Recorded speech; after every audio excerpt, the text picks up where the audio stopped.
Friends, मैं नीलकमल recipe में नीलकमल आपका बहुत बहुत स्वागत करती हूँ। आइए आज मैं आपको बहुत सारे किचन टिप्स बताती हूँ जो आपके पूरे दिन के काम को बहुत ही सरल बनाएंगे और साथ ही आपका बहुत सारा पैसा भी बचाएंगे। तो चलिए अपनी वीडियो की तरफ चलते। ये देखिए, ये है हरे रंग की कैन। इसमें मैंने मंगाया हुआ है चक्की से सरसों का तेल। इतना मिलावटी तेल आ रहा है कि पता ही नहीं चलता कि इसमें मिलावट है या असली है। तो मैं अपने तेल की मिलावट को पहचान करने के लिए एक कटोरी में सरसों का तेल करूँगी और सरसों का तेल करने के बाद उसको मैं बताऊँगी कि आप कैसे पहचान कर सकते हैं कि आपका जो सरसों का तेल है उसमें मिलावट है या नहीं, क्योंकि मिलावटी तेल हमारे स्वास्थ्य के लिए बहुत ही नुकसानदायक होता है। और इसका पता लगाने के लिए मैं इस कटोरी में सरसों का तेल कर लूँगी। सरसों के तेल तो बहुत तरीके के आते हैं, हम लोग रोज़ ही इस्तेमाल करते हैं भाई, सब्जी में, खाने में, पराठे में, पूड़ी में। तो इस तेल का हम पता लगाएंगे कि ये नकली है या असली है। तो ये कांच की कटोरी में मैंने ये सरसों का तेल कर लिया है।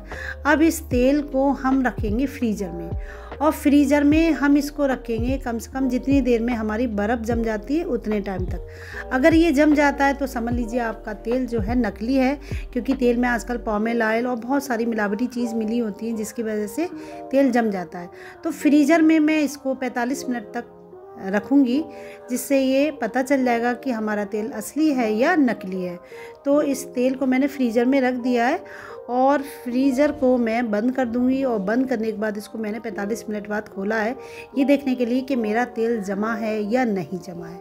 तो देखिए, अब हम इस फ्रीज़र को बंद कर देंगे और बंद करने के बाद फिर मैं अपने घर के काम किए और काम करने के बाद 45 मिनट बाद इसका दरवाज़ा खोला और फिर अपनी कटोरी का तेल निकाला पता करने के लिए कि वो जमा है या नहीं जमा है। तो देखिए, मेरी कटोरी में तेल जो है बिल्कुल भी नहीं जमा है। जैसा मैंने रखा था कटोरी में वैसा ही तेल है। इसका मतलब ये तेल हमारा जो है नकली नहीं है। तो आपको कभी भी सरसों का तेल पता करना हो कि वो नकली है या असली है तो उसको आप एक कांच की कटोरी में करके फ्रीज़र में रख दीजिएगा और आधा या पौन घंटे बाद उसको देखिएगा तो आपका तेल पता चल जाएगा। अगर जम गया तो नकली है, नहीं जमा तो असली। तो देखिए, मैंने चम्मच से चलाया है, ये बिल्कुल असली तेल है। तो इस तरह से आप अपने तेल की पहचान कर सकते हैं, वो भी बिल्कुल सरल तरीके से और अपने घर पर।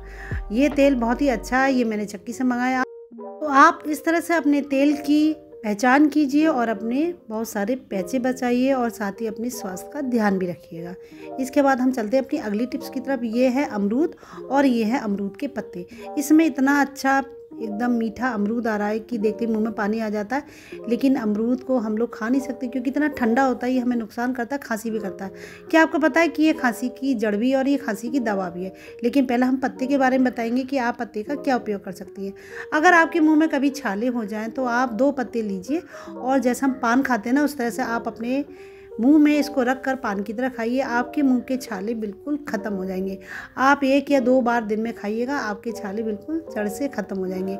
इसके बाद ये लिया है मैंने आधा पका हुआ अमरूद। कच्चा अमरूद नहीं लेना है, पका हुआ अमरूद लेना है। और मैं बताऊंगी कि आप इसको खांसी की दवा कैसे बना सकते हैं और साथ ही अगर आपका खाने का मन है, बहुत ज़्यादा ठंड है, तो आप इसको कैसे खा सकते हैं। तो इस अमरूद को मैंने लिया है और ये आधा अमरूद लिया है और पका हुआ है, ज़्यादा कच्चा नहीं लिया है और बहुत ज़्यादा पका हुआ भी नहीं लिया।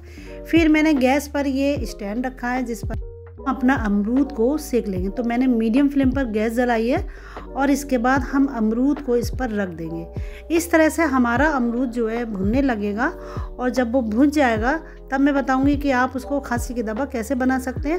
और साथ ही इस अमरूद को बच्चे और बड़े या बूढ़े कोई भी खा सकता है। ये ठंड में बिल्कुल भी नुकसान नहीं करेगा। अगर आपको अमरूद खाना है और अमरूद खाने का मन है, मौसम ठंडा है, तो आप इस तरह से गैस पर भून को अमरूद को खा सकते हैं। आपको नुकसान बिल्कुल भी नहीं करेगा। तो देखिए, मैंने गैस पर भुना है, भूनने के लिए ये गर्म हो रहा है। तो मैं एक बड़ा सा कांटा लिया है और कांटे को मैंने अमरूद में इस तरह से लगा दिया है। इस तरह से आप अमरूद को उलटते पुलटते हुए अच्छे से भून लेंगे, आपका हाथ भी नहीं जलेगा। और ये बहुत अच्छा सा तरीका है। आपको कुछ भी भूनना है, आप एक कांटा लीजिए, उसको फंसाइए और इस तरह से आप गैस पर इसको उलटते पुलटते हुए सेकेंगे, आपका हाथ नहीं जलेगा, साथ ही अमरूद भी बहुत अच्छे से भुन जाएगा। तो देखिए, 2 साइड से भुन गया है। फिर मैंने इस साइड से इसको रखा है और रखने के बाद इसको भी मैंने 2 मिनट बाद देखा है। तो देखिए, इधर से भी सीख गया। अब ये नीचे की साइड से रह गया, तो हम इसको इस तरह से रख देंगे कि इस साइड से भी ये सीख जाए। तो इसको भी मैंने 1 से 1.5 मिनट तक ऐसे ही रखा है और रखने के बाद देखिए इसको हम देखेंगे तो देखिए ये भी अच्छे से भुन गया है। तो देखिए साइड से तो ये पूरा भुन गया, लेकिन इस साइड से अभी थोड़ा सा ये भुना हुआ कम लग रहा है। तो हम इसको इस तरह से गैस पर रख देंगे कि ये जो दूसरी साइड है उस साइड में भी भुन जाए। गैस को हमें बिल्कुल लो फ्लेम पर रखा है, और लो फ्लेम पर रखने से क्या है, जो अंदर से भी हमारा जो अमरूद है वो अच्छे से भून जाएगा और अच्छे से गर्म भी हो जाएगा। तो देखिए मैंने चारों साइड से और नीचे की साइड से भी इस तरह से इसको उलट पुलट कर रखा कि हमारा अमरूद खूब अच्छी तरीके से भुन गया है। फिर हम इसको एक प्लेट में रखेंगे और इसको गरम गरम ही इसको हम छीलेंगे। तो देखिए मैंने एक चाकू लिया है और चाकू से अमरूद को छीला। तो जब हमारा अमरूद कच्चा होता है तो बहुत आसानी से नहीं छिलता, लेकिन जब हमारा अमरूद भुन जाता है तो देखिए एकदम बिल्कुल नरम तरीके से इसके छिलके जो है अलग हो जाएंगे। तो देखिए मैंने ये गरम गरम अमरूद को छील लिया है, और छीलने के बाद इस अमरूद को हम काट लेंगे छोटे छोटे टुकड़ों में। और काटने के बाद लग रहा है आपको कि ये थोड़ा सा काला ज़्यादा हो गया है तो किसी कपड़े से पोंछ लेगा, लेकिन ये मेरा अमरूद ज़्यादा काला नहीं हुआ है तो इसको मुझे पोंछने की ज़रूरत नहीं है। तो देखिए मैंने अमरूद को छीला। छीलने के बाद इसके हम कर लेंगे टुकड़े, और टुकड़े के करने के बाद हम इसमें डाल देंगे बहुत थोड़ा सा काला नमक। जितना नमक आप खा सकती हैं उतना ही थोड़ा सा हमें नमक इस पर डालना है। तो काला नमक मैंने इस पर डाला है, और डालने के बाद ये ऐसे ही हमें गरम गरम ये अमरूद खाने हैं। तो ये हमारी खांसी को बिल्कुल ठीक कर देंगे। अगर आपकी खांसी हो गई है और बहुत ज़्यादा गले में भी दर्द है तो ये अमरूद आप खाइए, आपको अमरूद बिल्कुल भी नुकसान नहीं करेंगे, क्योंकि ये भुन गया। इसके स्वाद में भी कोई अंतर नहीं आया है, बहुत ही बल्कि भुनने के बाद बहुत ही टेस्टी अमरूद हो गया है। तो इस तरह से खाएंगे आपकी खांसी बिल्कुल ठीक हो जाएगी। साथ ही इसको कोई भी उम्र का अमरूद खा सकता है। इसके बाद हमारी अगली टिप्स है, ये है हमारी लाल मिर्च, साबित लाल मिर्च। हमें इसका बनाना है चिली फ्लेक्स, जो बाज़ार में आता है ना मोटा मोटा सा, वो हमें घर पे बनाना है। और बनाने के लिए सबसे पहले हम मिर्च की जो इसका डंठल है, इस डंठल को हम अलग कर लेंगे, क्योंकि अगर हम अलग नहीं करेंगे तो ये पीसेंगे तो उसका टेस्ट में अंतर आएगा और मिर्च जो है हमारी ख़राब भी हो जाएगी। अक्सर हम बाज़ार में देखते हैं कि मिलावटी मिर्च मिलती है, उसमें पता नहीं क्या क्या मिला होता है केमिकल, लेकिन अगर आप घर पर इस तरह से बनाएंगे तो आपकी ये बहुत ही फ़ायदेमंद मिर्च रहेगी, आपकी हेल्थ के लिए भी नुकसान नहीं करेगी। तो देखिए मिर्च के हम डंठल को इस तरह से निकाल देंगे, और निकालने के बाद अब देखिए हमारी मिर्च कुछ इस तरह से हो गई। इसको हम पीसेंगे। जो हमें मोटी मोटी मिर्च आती है ना बाज़ार में, बहुत ही अच्छी लगती है, उसको हम घर पर ही पीसेंगे। लेकिन उससे पहले जो इसके डंठल है ना, मैं उसका उपयोग बताऊंगी कि आप उसका क्या उपयोग कर सकते हैं। तो हमने एक कटोरे में पानी लिया है और उस पर हम अपने सारे डंठल डाल देंगे और 2 दिन इसको भिगोए रखेंगे। और 2 दिन बाद इसका जो पानी है हम छान कर पेड़ों में डाल देंगे, तो हमारे पेड़ों की ग्रोथ अच्छी हो जाएगी।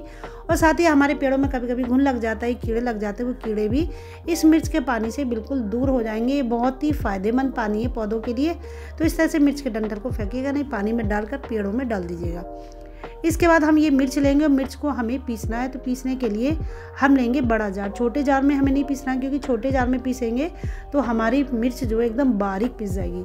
तो ये मैंने बड़ा जार लिया है, मिर्च कम है और जार लिया है मैंने बड़ा।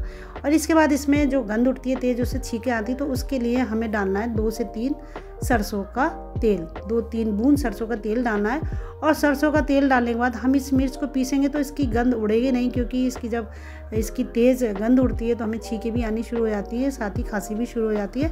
तो सरसों के तेल से इस तरह से खांसी नहीं उठेगी, ना ही छींक आएगी। तो देखिए ये हमारी मिर्च इतनी अच्छी तरीके से पिस गई, जैसे बाज़ार में नहीं आती है चिली फ्लेक्स, बिल्कुल वैसे ही बनके घर पर तैयार हो गया। तो इस तरह से आप अपने घर पर इस चिली फ्लेक्स को बना सकते हैं। आपको बाज़ार से ख़रीदने की कोई ज़रूरत ही नहीं है, वो भी बहुत कम मिर्च में मैंने बनाई है। और देखिए कितनी बढ़िया बन गई, एकदम चमकदार। इसका कलर भी कितना अच्छा सा है। बाज़ार में ख़रीदेंगे मिलावटी होता है, उसमें डंठल भी पीस देते हैं जो कि हमारे नुकसान करता है। तो देखिए कितना अच्छा सा है। इसको आप घर पर इसी तरीके से बना सकती हैं, वो भी बिल्कुल बहुत ही आसान तरीके से। इसके बाद मिर्च का काम करने के बाद कभी कभी हमारे हाथों पर जलन मचती है, तो उसके लिए भी हमें 2 से 3 बूंद सरसों की तेल की लेनी है और इस तरह से उसको रब करते हुए अपने हाथों पर मसल लेना है। तो इस तरह से जो आपके हाथों में जलन मच रही है वो जलन दूर हो जाएगी, बिल्कुल भी जलन नहीं होगी। मिर्च का काम करने से इतनी जलन मचती है कि बहुत देर बाद वो जलन जाती है, लेकिन अगर आप मिर्च का काम करेंगे, मिर्च पीसने है, मिर्च तोड़नी है, तो इस तरह से आप सरसों का तेल लगा लीजिए, आपके हाथों से मिर्च की जलन बिल्कुल दूर हो जाएगी। बहुत अच्छी सी टिप्स है, इसको ज़रूर कीजिए। लीजिएगा। इसके बाद हमारी अगली टिप्स है, ये हमारे चाकू हैं और हमें कभी कभी सफ़र में अपने चाकू को ले जाना पड़ता है, सेब काट के खाने पड़ते हैं, हमें फलों को काटना होता है। तो बहुत ही अच्छा तरीका बताऊंगी आप अपने चाकू को किस तरह से ले जाएंगे। अगर आप ऐसे चाकू डाल लेंगे तो बहुत सारा सामान जो पर्स में होता है या बैग में होता है वो कट जाएगा। तो बहुत सिंपल सा, बहुत ही अच्छा सा तरीका मैं आपको बताऊंगी। आप लीजिए एक रबड़ बैंड और लीजिए एक टिश्यू पेपर। टिश्यू पेपर को खोलकर आप इस तरह से इस चाकू को लपेट कर रख लीजिए। तो देखिए जैसे मैंने चाकू लपेटा, इसी तरह से इस पेपर से चाकू को इस तरह से लपेट लीजिए। तो मैंने देखिए ये टिश्यू पेपर में चाकू को लपेटा और कस के नहीं लपेटा है, बस थोड़ा सा ढीला इस तरह से मैंने लपेटा, ऊपर से साइड से इसको मैंने मोड़ दिया।